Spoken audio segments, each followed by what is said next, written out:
To bed or not to bed? That is the question. All right, let's do a hot take on a spicy topic that comes up a lot on the channel, comes up a lot in gun community in general, and that is betting the action of a rifle. Is it worth it or necessary? I think context matters. I think it's too easy to say blanket yes and blanket no. It doesn't matter anymore. So let's discuss why. In some instances, I think it matters and it's probably necessary. In a lot of instances, I don't think it does. Let's get into it.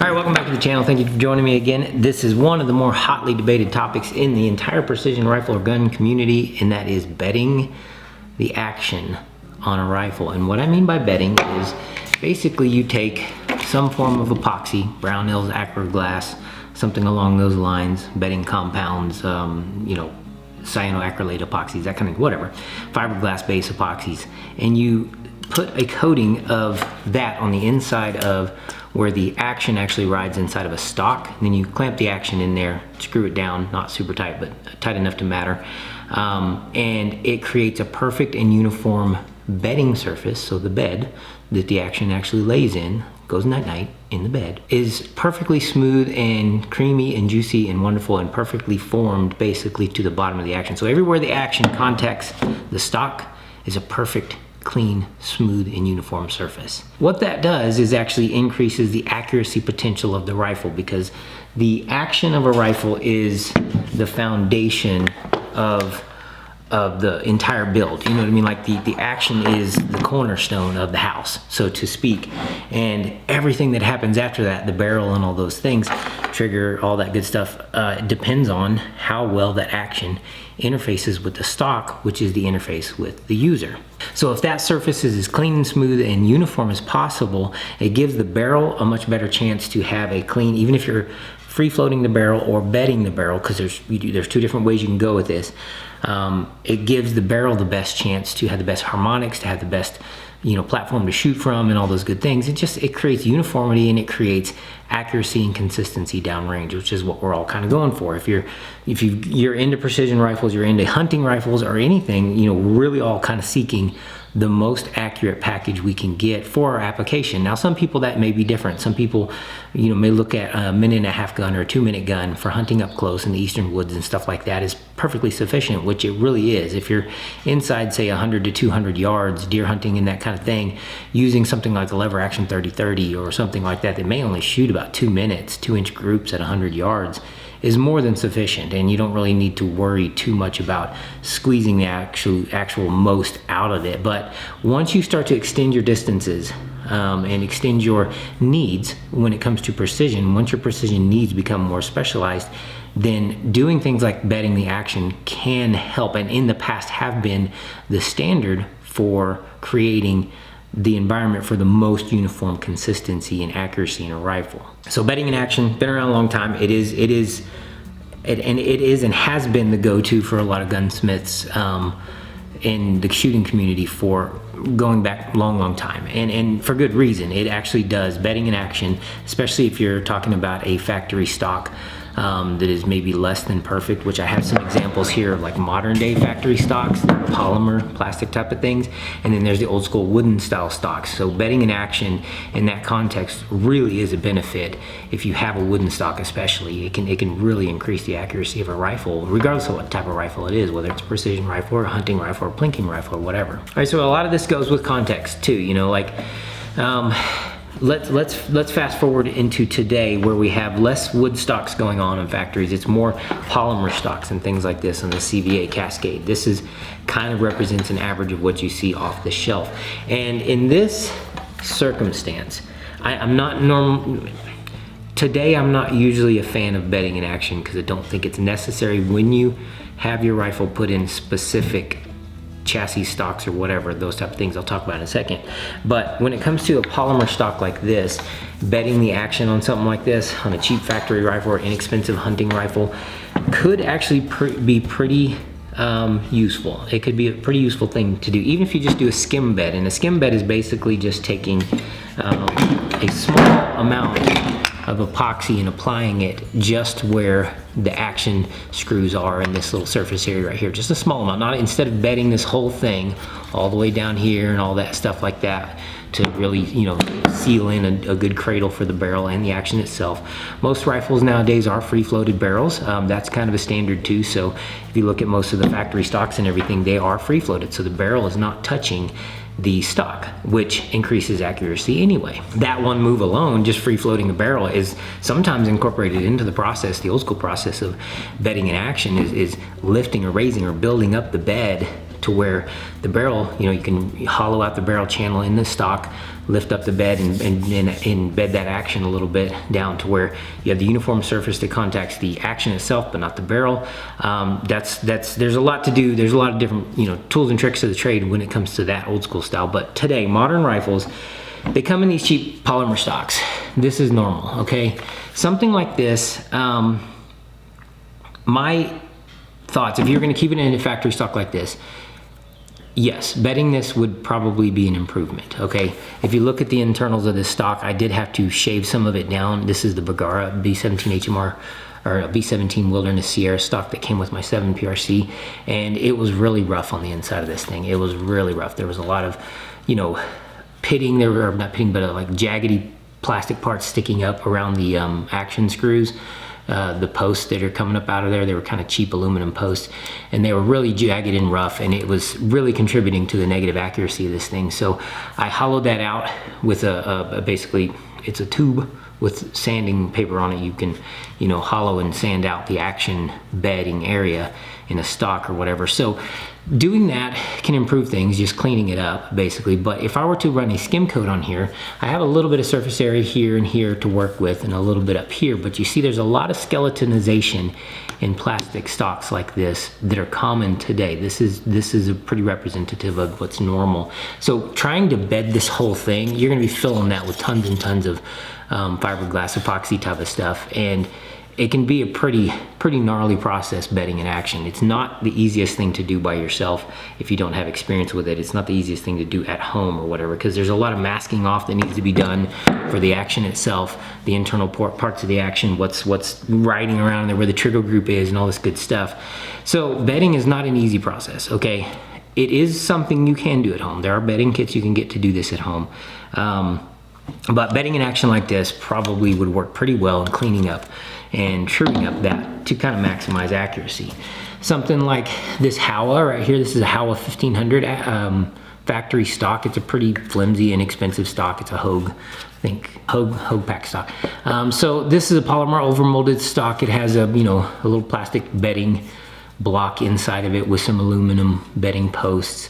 And something like this, I don't know that it's 100% necessary because of the way the Howa actions are, they're flat on the bottom, but it never hurts to bed something like this to really kind of maximize the action. You just don't have a lot of bedding surfaces in there. If you look inside, there's only very small amounts of bedding surface, and then the rest of it's just kind of this flat that the action rides on. So you'd have to skim all that and all that good stuff.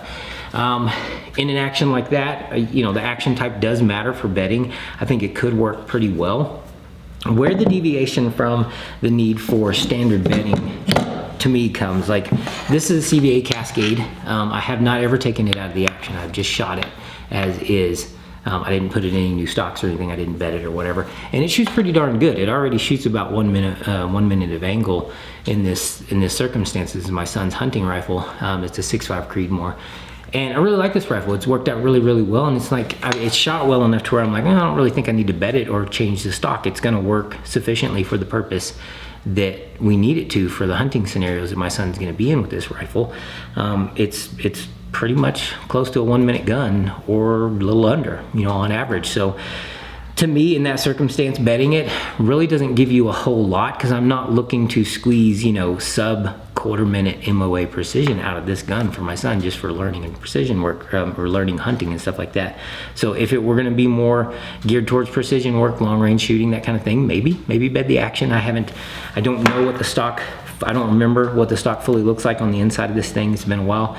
I'm assuming it's similar to whatever else Bergara puts out, skeletonized in the fore end with a little bit of aluminum, you know, aluminum pillars inside the action for bedding. So in that context, I don't think it's necessary. That's just because practically this gun doesn't need it, you know what I mean, for what it's being used for. So bedding in action in that circumstance is not worth the expense and the time that it may take. Pay a gunsmith to do it, or try to do it yourself and hope you didn't mess something up. Where I deviate from the belief that you need to bed actions anymore is the availability of modern chassis systems like this aluminum bedded chassis from MDT Fieldstock, or the XRS, which is a higher grade version of this, and then all their other, you know, LSSs and all that good stuff they have a ton of options. MDT, KRG, they all have great options for taking a rifle out of a factory stock and putting it in something that is more precision geared, even if it's just a hunting style stock like this one.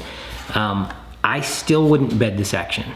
This is enough of an upgrade in stability and uniformity in the package going into an aluminum chassis system that I don't really believe it's necessary to bed them. I almost universally say no, it's not even worth the time, because you're not going to get that much of a gain in accuracy, which you've already gotten by upgrading into a system like this. Now, if you look at the internals of this stock, you can see there's these little ripples where the machining has been done around the action bed here. I don't know if you can really see on the camera, but they're a little rippled. So it's not actually a perfectly true uniform cylindrical surface on the inside of an action like this, or the stock like this.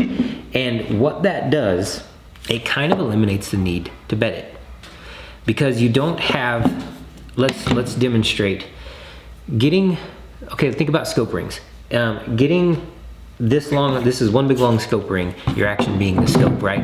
Your action is one long cylindrical tube. If you try to mate and match up one long cylindrical tube with machining, you're going to get some variations in the tube portion that you're laying that action into. So the bed that the action is laying in, if you try to just perfectly cylindrically machine that, it's going to have imperfections that are not consistent. So you may get some cant or twist or torque on the action like this, or some difference in pressure basically, in that the bedding is not going to be very consistent, okay?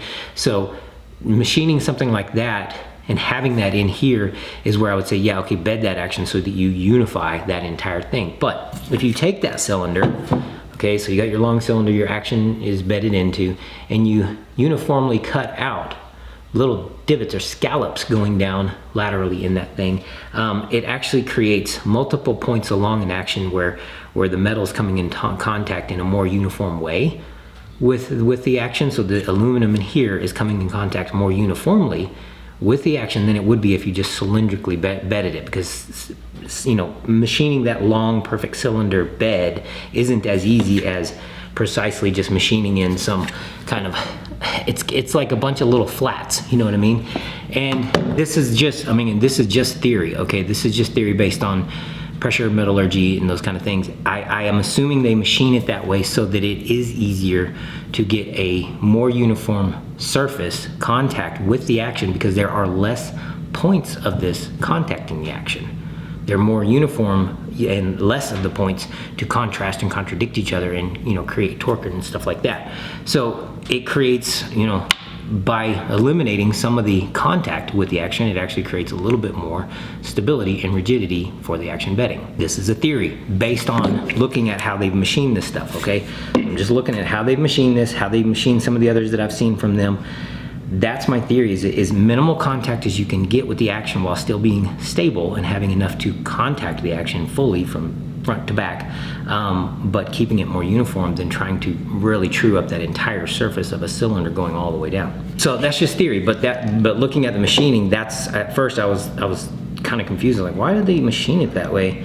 But then I got to thinking about it and just thinking about pressure and contact and the cradle. It's like, all right, that makes a little bit more sense than trying to just machine the whole thing out. Now, you could take this action right here, this MDT Fieldstock and your action or whatever, and bed this thing, and you would probably maybe see an increase in accuracy, maybe. I don't know. It's hard to say from one rifle to the next. You can't just universally say that you should bed this rifle because it's going to be more accurate, or you shouldn't because it won't, whatever. You'd have to test it, honestly. And with stuff like this and what you're practically going to be using this in, the circumstances you're going to be using it in, I wouldn't waste the time bedding it. I think you don't lose anything by bedding it. okay? Let's just premise this whole video, the whole opinion that I have here is no, you don't normally need to bed stuff in modern actions, or even in aluminum bedded block stocks from the factory or whatever. You don't normally need to bed stuff, but it doesn't hurt to. It doesn't hurt to actually bed your actions if you have the time, if you have the inclination, or you want to pay the money to do it. Now, getting into the higher end of things, when you come to like a higher end chassis from somebody like MDT or whatever, I don't remember seeing anything in their manufacturer recommendations to bed them. I really don't.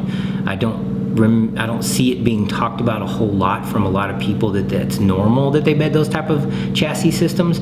It's really not normal in my opinion, and this is just in my experience. This is coming from one person.